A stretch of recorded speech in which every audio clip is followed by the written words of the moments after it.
क्यों चली जाती है? लड़की बोली कि सीता के वनवास जाने में एक बहुत बड़ी सीख है। सीता के वनवास जाने में एक बहुत बड़ी सीख है। अगर घर में 3-3 सास हो तो वनवासी थी। और सचमुच साहब, गंगा पार करके मैं जब भी आता हूँ मधुबनी की एसडीएम साहब, मधुबनी की जो भाषा है मिथिला, ये साहब इतनी मीठी भाषा है। इस भाषा में आप किसी को गाली भी दे दो, अगला बुरा नहीं मानेगा। बहुत मीठी भाषा। मैं आपको एक सच्ची घटना बता रहा हूँ, बिल्कुल सच्ची घटना। मैं दिल्ली जा रहा था, बगल वाली सीट पर एक मधुबनी वाला लड़का सफर कर रहा था। थोड़ी देर के बाद ऐसा वो मधुबनी वाला लड़का जैसे टॉयलेट करने के लिए गया, दिल्ली वाला लड़का है उसकी सीट पर बैठ गया। अब देखिए मधुबनी वाला लड़का दिल्ली वाले लड़के को सीट पर से कैसे उठाता है। भाषा की शैलिका देखिए, भाषा का जो ओहला होता है, क्या मिठास है। वो आया मधुबनी वाला लड़का दिल्ली वाले लड़के से प्यार से पूछा, बोला कहाँ के की नाम छे? दिल्ली वाला लड़का करते हुए कहा, मेरा नाम रामलाल है। तो मधुबनी वाला लड़का फिर प्यार से पूछा, बोला कहाँ के पापा के की नाम छे? बोला मेरे पिताजी का नाम श्यामलाल है। तो मधुबनी वाला लड़का प्यार से कहा, बोले रामलाल अहाँ के बतले चाहब कि जे सीट पे यहाँ बैठल छी वो सीट श्यामलाल के बात समझ गई? वो लड़का ये भी बोल सकता था, एसडीएम साहब, वो लड़का ये भी बोल सकता था, रामलाल तुम जिस सीट पर बैठे हो सीट तुम्हारे बाप की नहीं है। लेकिन मिठास देखिए, मिठास। रामलाल जे सीट पे यहाँ बैठल छी वो सीट श्यामलाल के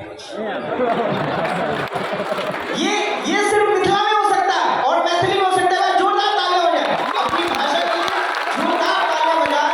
और आपकी जो मैथिली भाषा है पूरी दुनिया में कोहराम मचा रही है। दिल से सुनता है, जहां भी मैथिली सुनता हूं एक अलग ही धड़कन आ जाती है। मैं चाहता हूं कि एक बार इस भाषा के लिए फिर से जोरदार तालियां होनी चाहिए। मैं तो अभी दिल्ली में कार्यक्रम कर रहा था, एक लड़का मुझसे बोला क्या आपका इंडिया तरक्की करेगा? आपके इंडिया में तो शादियां भी 6 महीने में होती है। आज मुंह दिखाई है, कल अंगूठी है, परसों मेहंदी है, फिर शादी है, फिर विदाई है, फिर मुंह दिखाई है। हमारे अमेरिका में तो शादियां भी ईमेल से हो जाती है। मैंने कहा बेटा बहुत तरक्की कर ली, शादियां ईमेल से होती है। हमारे यहाँ रिवाज है कि शादियां आज भी फीमेल से ही होती है। तो ये जो ईमेल और फीमेल के जो बीच का अंतर है, ये इंडिया को अमेरिका से अलग करता है। एक अमेरिकन आया मधुबनिया घूमने के लिए, तो उसने देखा कि यहाँ के कुछ लोग मिट्टी के कप में चाय पी रहे थे, कुल्हड़, जैसे कुल्हड़ बोला, मिट्टी के कप में चाय पी रहे थे। उसने कहा क्या इंडिया तरक्की करेगा? लोग मिट्टी के कप में चाय पीते हैं। हमारे अमेरिका में लोग चीनी मिट्टी के कप में चाय पीते हैं। कितनी खूबसूरत होती है, कितनी चमकीली होती है। इस पर उस इंडियन ने जो जवाब दिया, बातें दिलों तक पहुंचे तो तालियों का समर्थन चाहूंगा। इंडियन ने कहा साहब चीनी मिट्टी का कप एक अमेरिकन नारी है जो दिन भर में हजारों हाथों को चूमती है, लेकिन मिट्टी का कप एक भारतीय नारी है जब वो एक हाथ से निकलती है तो हमेशा बेहतर होगा।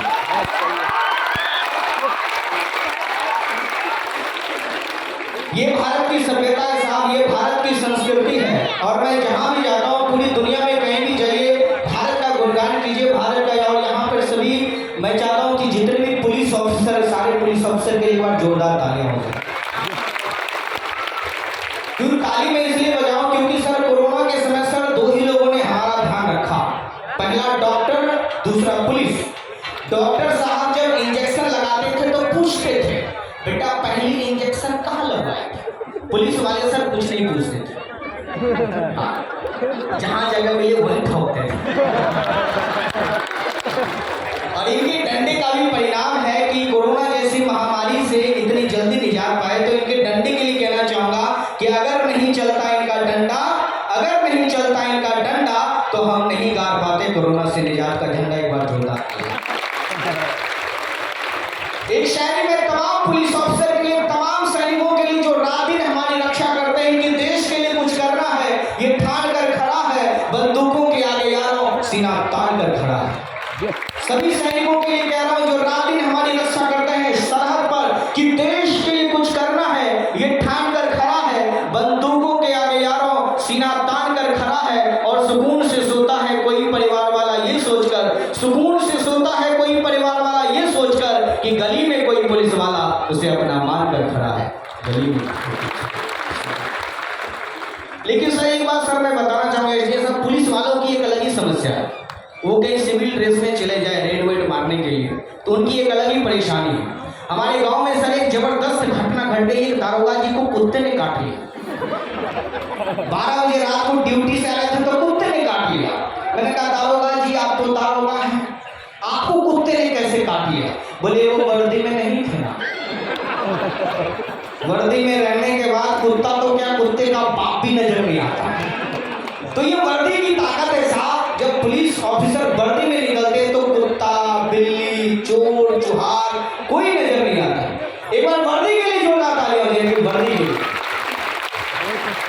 और हमारे जो सिनेमैट कंपनी के मैनेजिंग डायरेक्टर हैं आशुतोष जी, बॉलीवुड के कोई ऐसे एक्टर नहीं है, कोई ऐसे सिंगर नहीं है जिनका कॉन्टैक्ट नंबर इनके पास ना हो। यहाँ भी मुझे पता चला कि बहुत सारे सेलिब्रिटी आने वाले थे, लेकिन कुछ लोगों का हेलीकॉप्टर यहाँ पर लैंड नहीं कर पाया, इस वजह से वो नहीं आ पाए। तो आप लोग टेंशन मत लीजिए, जो लोग नहीं आए मैं उन्हें बुलाऊंगा अपनी आवाज के माध्यम से। बुला दूं क्या? यहाँ पर आने वाले थे भोजपुरी के सुपरस्टार रवि किशन साहब, लेकिन उनका पेमेंट थोड़ा ज्यादा है, मेरा पेमेंट कम है, तो मैं अपनी कम पेमेंट में रवि किशन साहब को बुलाना चाहूंगा और कहना चाहूंगा बाबू जिंदगी जान दवा बाबू फिर भी आवाज दवा। तमाम लोगों के हम भोजपुरी सुपरस्टार रवि किशन हाथ जोड़ के प्रणाम करत बाबू। अद्भुत बाबू, अद्भुतम अद्भुतास, हर महादेव हर शंभो। ये बाबू जो मिथिला क्षेत्र में आते हैं बाबू मधुबनी में, एकदम मतलब धमस के हम एकदम बोलते हैं, मतलब बहुत मजा आते हैं बाबू। देखो जोरदार ताली बजे बाबू, जिंदगी जान है बाबू, हिंदी भगवान है। यहाँ पर जो है वो जूस पिलाने के लिए नाना पाटेकर साहब आने वाले थे, लेकिन वो भी किसी कारणवश नहीं आ पाए। नाना पाटेकर साहब आप लोगों को जूस पिला दें तो कैसे नाना पाटेकर साहब कहते हैं? आवाज गौर की जगह नाना पाटेकर साहब कहते हैं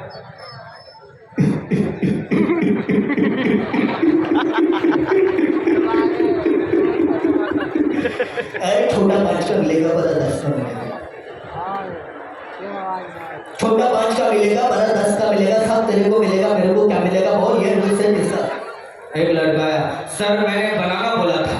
मिल्क शेक किसने बनाया? सर आपने। बनाना किसने बनाया? सर आपने। बनाने वाले ने फर्क नहीं किया, तू उड़ रहा है फर्क करने वाला एक मच्छर जैसा को हिजरत बना देता। पाटेकर साहब की आवाज ऐसी है, किसी लड़की को प्यार से बोले मैं तुमसे प्यार करता हूँ, शादी करना चाहता हूँ, तो ऐसे बोले लड़की मैं तुमसे प्यार करता हूँ, शादी करना चाहता हूँ, बोल हाँ करती है या नहीं? बोल हाँ करती है या नहीं? हर बात पे नाराज, हर बात पे नाराज। लड़की तो नहीं चाहती है, तेरा गुस्सा ये मेरा गुस्सा, दोनों को मिला के पहचान तेरा कौन सा मेरे कौन सा। गुस्से को नहीं पहचान सकती, छोड़ दे भूखे गुस्सा। एक बार जोरदार तालियां होनी चाहिए। मैं यहाँ पर देख रहा हूँ एसडीएम साहब, कुछ महिलाएं हंस रही हैं, कुछ नहीं हंस रही। जो नहीं हंस रही हैं वो डायरेक्ट ब्यूटी पार्लर से है। ब्यूटी पार्लर वालों ने पहले ही रखा होता है, मैडम मैंने तो डेकोरेट कर दिया, हंसने पर मेकअप खराब हो जाए तो मेरी जिम्मेवारी। मैंने कहा यार इसका नाम ब्यूटी पार्लर क्यों रखे हो? इसका नाम ही रख दो महिला काया पलट संस्थान। काया ही पलट जाती है। तब मैंने एक कविता लिखी, वो कविता मेरा जो शिमारो टीवी का जो शो है, शायद प्रोमो बंद हो गया, ये वाह भाई वाह में काफी वायरल हुआ। मैंने कविता लिखी कि शर्मा जी की बीवी जब भी मेकअप लगाती थी जय सूर्या से ऐश्वर्या बन जाती थी। शर्मा जी की बीवी जब भी मेकअप लगाती थी जय सूर्या से ऐश्वर्या बन जाती थी। शर्मा जी बोले ये सब ब्यूटी पार्लर वालों का कमाल है, जो बेनूर को भी नूर कर देती है, कोयले को भी कोहिनूर कर देती है। इन ब्यूटी पार्लर वालों की कमाई भस्म होनी चाहिए, इन ब्यूटी पार्लर वालों की कमाई भस्म होनी चाहिए, और शादियों में मुंह धुलाई की रस्म होनी चाहिए। शादियों में सर कई तरह के रस्म होते हैं, अंगूठी पहनाया जाता है, मेहंदी लगाया जाता है, एक रस्म नहीं होता है, वह है मुंह धुलाई का रस्म। अगर ये रस्म शुरू हो जाए तो आप कैटरीना को पसंद करोगे तो आपको कैटरीना ही मिलेगी, वरना आजकल प्रॉब्लम हो जाती है, बंदा पसंद ऐश्वर्या राय को करता है, घर में घूंघट उठाता है तो राखी सावंत बैठी है। और मैं आप लोगों की जानकारी के लिए बताना चाहूंगा साहब, आप लोग जान लो कि इस दुनिया में जितने भी ब्यूटी प्रोडक्ट हैं वो सब झूठे हैं। फेयर लवली वाले भी झूठे हैं, फेयर हैंडसम वाले भी झूठे हैं। अब आप देख लो, फेयर लवली के एड ने यामी गौतम को ले रखा। यामी गौतम कब काली थी? यामी गौतम कब काली थी जो गोरी हो गई? आपकी क्रीम में इतनी शक्ति है, आपकी क्रीम में इतनी पावर है, तो आप क्रिस गेल को लेकर दिखाओ। क्रिस गेल को आप गोरा बना के दिखाओ, तब मैं मानूं आपकी क्रीम में शक्ति है। भाई साहब, मेरे भैंस को 4 साल तक फेयर लवली लगाया, वो भैंस अभी तक काली है। मैंने उस दिन से फेयर लवली, फेयर हैंडसम दोनों लगाना छोड़ दिया। प्रचार देखते के साहब, प्रचार देखते हम लोग अपना माथा फोड़ रहे हैं। जूही चावला टीवी पर आकर बोलती है केस किंग लगाने से बाल लंबे होते हैं। जूही चावला क्या बोलती है? केस किंग लगाने से बाल लंबे होते हैं। अब केस किंग वाले एक ऐसी एक्ट्रेस से बाल लंबे करने का प्रचार करवा रहे हैं जिसका पति खुद पिछले 20 साल से गंजा घूम रहा है। मैंने कहा मैडम, अगर केस किंग लगाने से बाल लंबे हो रहे हैं तो आपको अपने पति पर भी ट्राई करना चाहिए था केस किंग। प्रचार देखते थे आप, प्रचार देखते कि टीवी देखते हम लोग अपना माथा फोड़ रहे हैं। गूगल का जमाना है साहब, आप लोग गूगल कर लो साहब, गूगल कर लो साहब, आपको पता चलेगा कि 1 किलो केसर का दाम अभी मार्केट में 1,20,000 रुपए। उस हिसाब से 1 ग्राम केसर का दाम 120 रुपए। अक्षय कुमार, अजय देवगन और शाहरुख खान तीनों मिलकर 10 ग्राम केसर युक्त विमल इलायची, जिसके दाने दाने में केसर का दम है, वो मात्र 1 रुपए में कैसे बेच रहे हैं मुझे आज तक कोई हिसाब किताब है सर? आप ही बताओ। 120 रुपए का प्रोडक्ट 1 रुपए में, और ये तीनों उतने कॉन्फिडेंस के साथ बोलते हैं बड़ोचुआ केसरी, दाने दाने में केसर का दम। कभी कभी तो मुझे लगता है भाई साहब, ये तीनों पद्मश्री अगर इस दुनिया में नहीं होते तो गरीब आदमी तो कभी केसर खा ही नहीं। और अंतिम पंक्तियों में तालियों का समर्थन चाहूंगा साहब। अब तक आपने तालियां नहीं बजाई, मुझे कोई दुख नहीं है, लेकिन अंतिम पंक्तियों में तालियों का समर्थन चाहूंगा साहब, क्योंकि ये तीनों कहते हैं साहब इनके दाने दाने में केसर का दम है। मैं कहता हूं साहब, इनके दाने दाने में केसर का दम हो या ना हो, इनके दाने दाने में कैंसर का दम जरूर है। नहीं खाते तो अच्छी बात है, खाते मधुबनी स्वच्छ होना चाहिए। मधुबनी साहब आप गूगल कर लो साहब, आपको पता चलेगा कि गुटखा खाने वाले व्यक्ति के द्वारा फेंके गए थूक को साफ करने के लिए सरकार 150 करोड़ रुपए खर्च करती है। ये 150 करोड़ अगर सरकार के पास रह गया तो आपकी सुरक्षा के लिए खर्च हो सकता है, आपके स्वास्थ्य के लिए खर्च हो सकता है। नहीं खाते हैं साहब तो अच्छी बात है, खाते हैं तो आज ही क्या करें, एक बार जोरदार तालियां होनी चाहिए। मोबाइल का जमाना है साहब, टीवी का जमाना है। मोबाइल जिसे यूज करना आता है उसके लिए मोबाइल सही है, जिसे यूज नहीं करना आता उसके साथ प्रॉब्लम होती है। हमारे गांव में सर आधी रात को एक औरत अपने पति को पीट रही थी। जब उसकी आधी पिटाई हो गई तो गांव वालों ने कहा बहन जी इस बेचारे को क्यों पीट रही हो? और तो बोले तो मैं ये बेचारा लगता, मैं जब भी इसे फोन करती हूँ एक लड़की फोन उठाती है, बोलती है आप जिस व्यक्ति से बात करना चाहते हैं वो भी व्यस्त है। मैं तो बस गलमुहे से पूछ रही थी ये रात दिन व्यस्त किसके साथ रहता है। मोबाइल का जमाना है साहब, आजकल के बच्चे को A for apple, B for ball याद नहीं, उस बच्चे की नजर में ए फॉर एंड्रॉइड होता है, बी फॉर ब्लूटूथ होता है, सी फॉर कैमरा होता है, डी फॉर डाटा होता है, ई फॉर ईमेल होता है, एफ फॉर फेसबुक होता है, जी फॉर गूगल होता है, एच फॉर हार्डवेयर होता है, आई फॉर इनबॉक्स होता है, जे फॉर जंक होता है, के फॉर कीबोर्ड होता है, एल फॉर लाइन होता है, एम फॉर मैसेंजर होता है, एन फॉर नीड होता है, ओ फॉर आउटबॉक्स होता है, पी फॉर पैटर्न होता है, क्यू फॉर क्वालिफिकेशन होता है, आर फॉर नेम होता है, एस फॉर सर्च होता है, टी फॉर ट्रांजैक्शन होता है, यू फॉर यूसी ब्राउजर होता है, वी फॉर वाइब्रेशन होता है, डब्ल्यू फॉर वेबसाइट होती है, एक्स फॉर एक्स जेंडर होता है, वाई फॉर यूट्यूब होता है, एंड जेड फॉर जेड होता है। दिन भर में साहब 300 टीवी चैनल देखने वाले बच्चे से अगर आप कह लो कि ये से जेड तक क्या होता है तो बच्चा क्या सुनाएगा पता है? एक बार जोरदार तालियां बजा तो मैं बता दूंगा। दिन भर में 300 टीवी चैनल देखने वाला बच्चा आपसे कहेगा कि A for Aaj Tak, B for Bindass, C for Colors TV, D for Discovery channel, E for E TV, F for Fashion TV, G for Ganga TV, H for Hungama TV,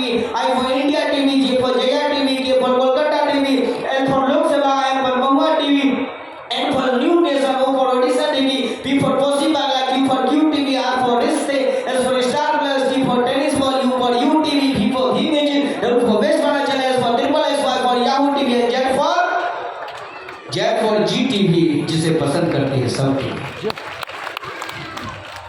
media का जमाना है। मैं चाहता हूँ कि सारे मीडिया भाई के लिए एक बार जोरदार तालियां। हमारे देश में कोई तरक्की किया है, आजादी के बाद सर कोई तरक्की किया है तो वह है देश की मीडिया, वह है देश का कैमरामैन। देश की मीडिया इतने आगे निकल चुकी है, कसम से बोल रहा हूँ सर, इन्हें रोक पाना बहुत ही मुश्किल है। इन्हें किसी भी हाल में न्यूज चाहिए, न्यूज नहीं मिलती तो न्यूज बना लेते हैं। एक बच्चा नदी में डूब रहा है, उसने कोई बचा नहीं रहा, उसके मुंह में माइक घुस रही। इस समय आपको कैसा लग रहा है? और वो लड़का अब जो डूब रहे तो बुरा ही लग रहा है, एक बार नदी से निकाल दो, हमका नदी से निकाल दो, फिर चप्पल खोल के बताएं कैसा लगा। एक आदमी सर बम विस्फोट में किसी तरह से बच निकला, उसे खुद पता नहीं चल रहा मैं जिंदा भी हूँ। इतने में न्यूज चैनल के टीम पहुंची, अच्छा ये जो बम फटा क्या अचानक फटा? और वो लड़का नहीं अचानक तो नहीं फटा, बम पहले मेरे नजदीक आई और धीरे से शर्माई और हमसे बोली कि मैं बम हूँ, बुरा न मानो तो फट लेता हूँ। तो हम बोले कि इतना दूरा हो तो फट ही। तो बम मेरे नजदीक आई और बोली फुचक। एक बार तालियां बजनी चाहिए जोरदार। क्योंकि देखिए कुछ भी हो, न्यूज इन्हीं से सुनने को मिलता है, न्यूज इन्हीं से देखने को मिलता है, देश में क्या क्या घटनाएं घट रही है। एक बार जोरदार तालियां होते हैं। अच्छा, यहाँ पर बहुत सारी बातें हुई, मुझे मेरी लव स्टोरी आप लोग सुनना चाहेंगे? इंटरेस्टेड है?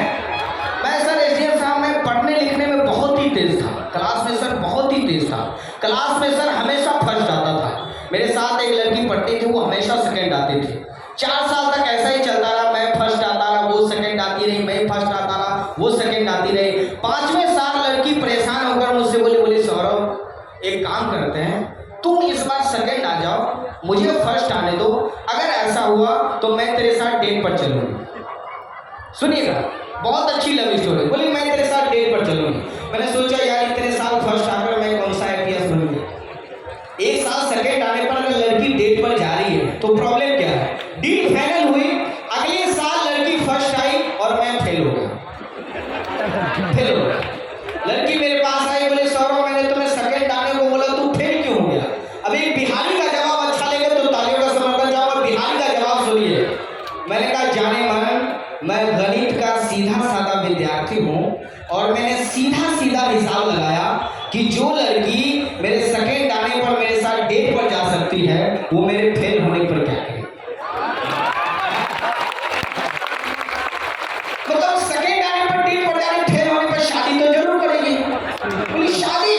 मैंने कहा शादी क्यों नहीं करेगी? बोले शादी इज जस्ट लाइक च्युइंगम को आप शुरू में चबाइए, बड़ा मीठा लगता है, लेकिन जैसे जैसे चबाते जाए उसका स्वाद घटता जाता है। और वही च्युइंगम किसी के सर पे चिपक जाए तो साली बाल मुंडवा के ही दम लेते हैं। तो ये है शादी। शादी की परिभाषा आपको पता चली? लोग कहते हैं सर आप महंगाई पे क्यों नहीं लेते, आप भ्रष्टाचार पे क्यों नहीं लेते? लेकिन सर हमारे देश में लोग महंगाई से परेशान नहीं है, लोग भ्रष्टाचार से परेशान नहीं है, बाबाओं ने कोहराम मचा रखा। लेकिन सर जितने भी बाबा पकड़े गए उसमें से एक भी बाबा बिहार से नहीं है, कोई बाबा बिहार से नहीं। क्योंकि मुफ्त का ज्ञान, सुन लो, बाबा बिहार से क्यों नहीं है सुन लीजिए, एक भी बाबा बिहार से नहीं है, क्योंकि मुफ्त का ज्ञान हम लोग लेते नहीं, और एक कटोरी आटे से ज्यादा दान हम किसी को देते। ये बिहार वालों की खासियत है। बाबा राम रहीम, अपने देश में जितना रांझा और हीर का प्यार प्रसिद्ध नहीं हुआ, उससे ज्यादा हनीप्रीत और राम रहीम का प्यार प्रसिद्ध हो गया। पतंजलि वाले बोल रहे थे मेरी हनी पावरफुल है, डाबर वाले बोल रहे थे मेरी हनी पावरफुल है, राम रहीम आया बोला बेटा वो टेस्ट करके बता किसकी हनी पावरफुल है। मैंने तमाम बाबाओं के नाम 4 पंक्तियां लिखी, अगर पसंद आए तो तालियों का समर्थन चाहूंगा। मैंने लिखा कि सती से प्यार किया तो महादेव बन गए, किसी से प्यार नहीं किया तो रामदेव बन गए। कि सती से प्यार किया तो महादेव बन गए, किसी से प्यार नहीं किया तो रामदेव बन गए, सलमा से प्यार किया तो सलीम बन गए, हनीप्रीत से प्यार किया तो राम रहीम बन गए, सीता से प्यार किया, सीता से प्यार किया तो राम बन गए, राधा से प्यार किया तो श्याम बन गए, और जबरदस्ती प्यार किया तो आशाराम बन गए।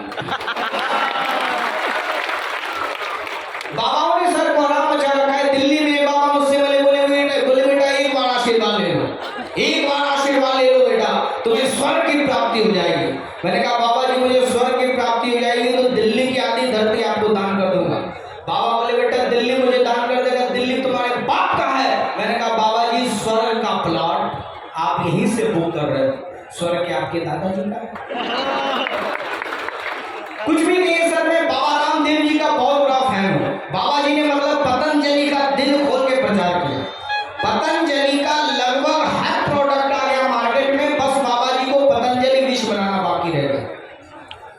बाबा जी में इतना टैलेंट भरा हुआ है, वो किसी दिन आलू पराठा को भी पतंजलि पिज्जा बोलकर मार्केट में लॉन्च कर दिया। और मधुबनी आने का इसलिए साहब एक बहुत बड़ा फायदा है कि यहाँ पर सारे लोग अमीर दिखाई देते हैं, मतलब कुछ भी सारे लोग अमीर दिखाई देते हैं। सबके पैसे कमाने के अलग अलग तरीके हैं, लेकिन आप किसी बीमा कंपनी वाले के पास 2 घंटे लगातार बैठ जाओ, आपको ऐसा